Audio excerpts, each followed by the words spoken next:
Alright, Lyndon's quick barbecue sauce.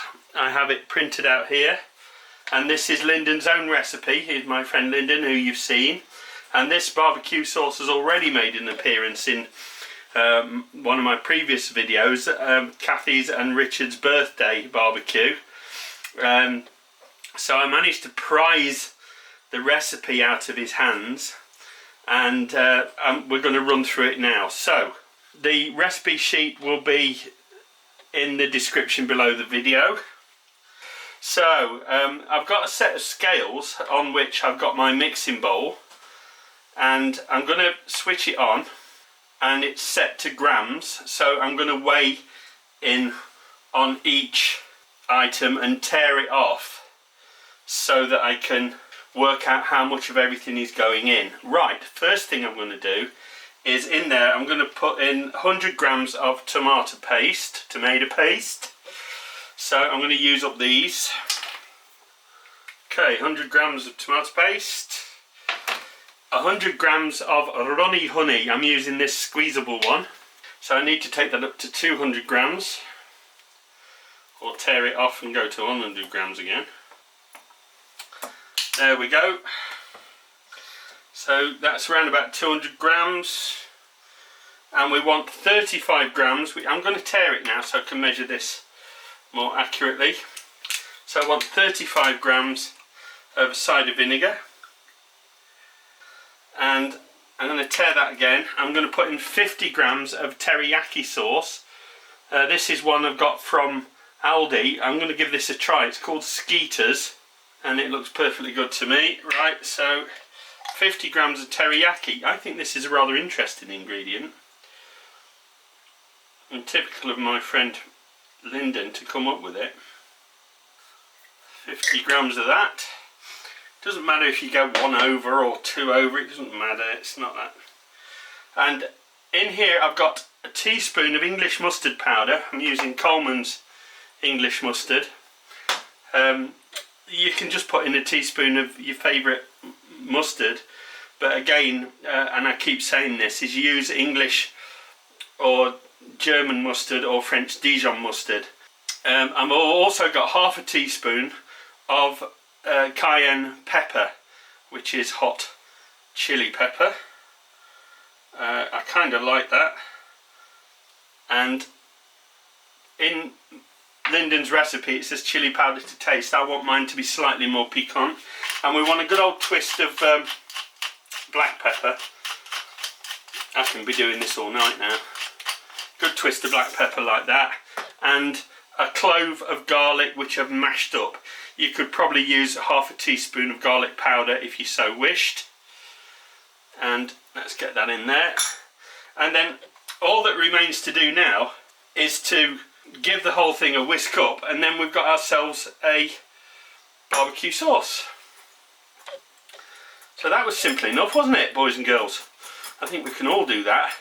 And this, I can tell you already, this makes a really, really good barbecue sauce, and a really tasty one. And it's going to keep in your fridge for a couple of weeks. I doubt if it'll last that long, but because you'll probably use it up before then. But all I've done now is given it a mix up, and I think what I want to do now is just give it a quick taste.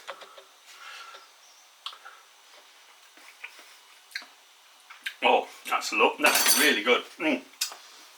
Very nice. And the longer you leave this now, the more the flavours will get a chance to develop.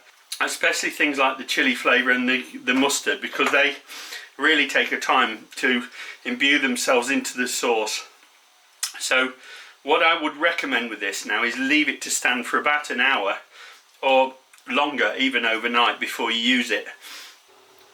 So I've got myself some chicken wings, which I've separated out into flats and the wing stubs, like so. And what I'm going to do now is get some of the marinade or the barbecue sauce into them, mix it in, and then let it sit for another half hour at least to give the flavours to go in. what I've done is, because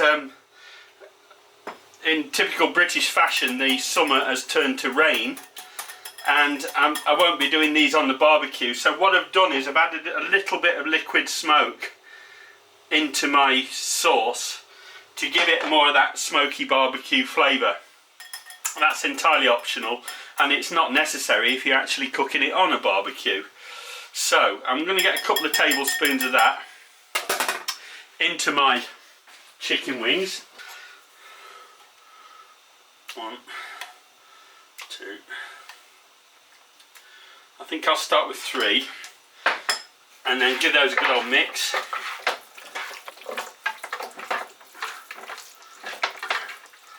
Yeah, that looks alright, and don't forget we'll be painting some more on later on in the cooking process. Now I've got the chickens marinating, what I'll do is I'll leave them there for a good half an hour for that to soak in. Alright, I've had these chicken wings sitting there covered in cling wrap for about an hour. I've put most of my sauce, remaining sauce, in the jar for keeping. That'll go in the fridge, and I've used a bit of that beeswax wrap to cover my bowl, just so I've got a little extra to paint on the chicken wings as they once they've baked a little bit.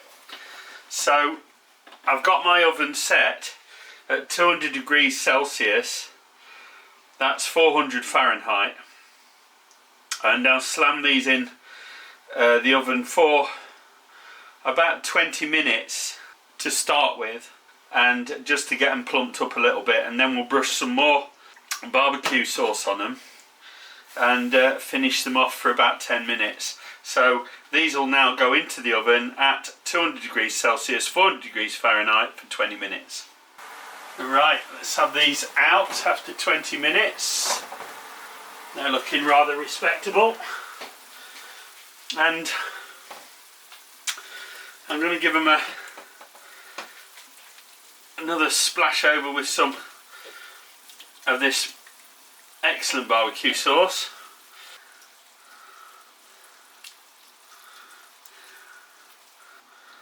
They're looking rather good. So now I've got all that on them, they're going back in the oven for another 10 minutes, and then we'll see how they turn out. Right, let's see how these are finished up. Oh, lovely. Wow.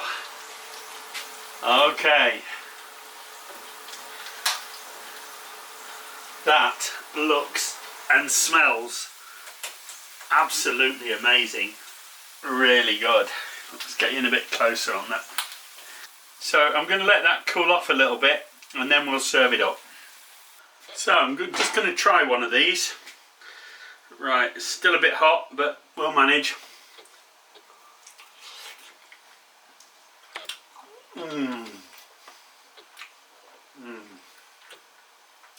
That barbecue sauce is perfect.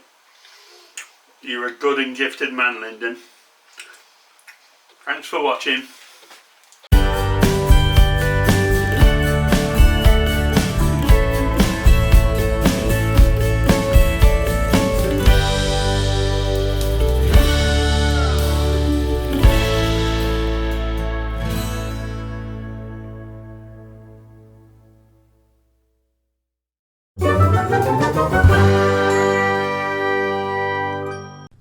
If you have enjoyed this video, please give it a thumbs up. If you would like to follow my channel, please subscribe, and be sure to click the bell icon to receive notification of all my upcoming videos. Thanks for watching.